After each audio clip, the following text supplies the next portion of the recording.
Ако е добре възпитано, то е напълно безопасно. Същото се отнася и за кучето. Отглеждането на дете и куче носи много радост и ползи за всички намесени. За да бъде обаче това съжителство безопасно и приятно, вие, родителите и стопаните, трябва да изпълните своя дял от сделката. Децата, особено най-малките, са хаотични и непредсказуеми и с поведението си могат да уплашат или да причинят болка на кучето. Нашият съвет е, без значение колко добро е кучето ви, да не го оставяте насаме с малките си деца. Междувременно, докато детето ви расте, ще имате възможност да го научите как да се отнася с кучетата. Научете го на уважение. Не позволявайте да бърка в очите и устата на кучето. Не му давайте да го язди или да дърпа опашката му.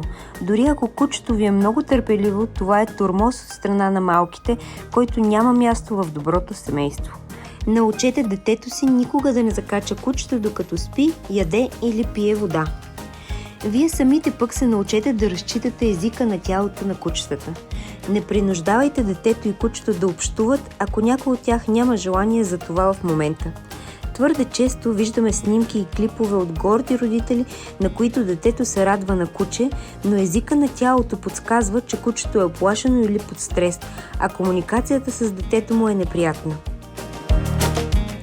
В коментарите на видеото ще добавим линк към урока за езика на тяло на кучетата.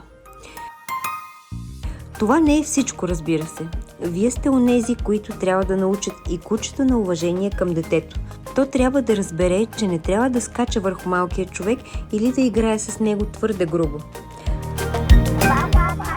А струват ли си усилията? О, да!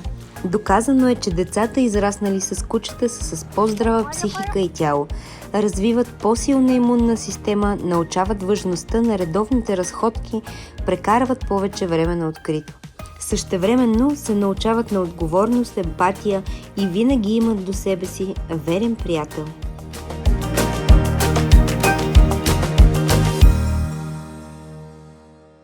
Animal Rescue София. Заедно помагаме!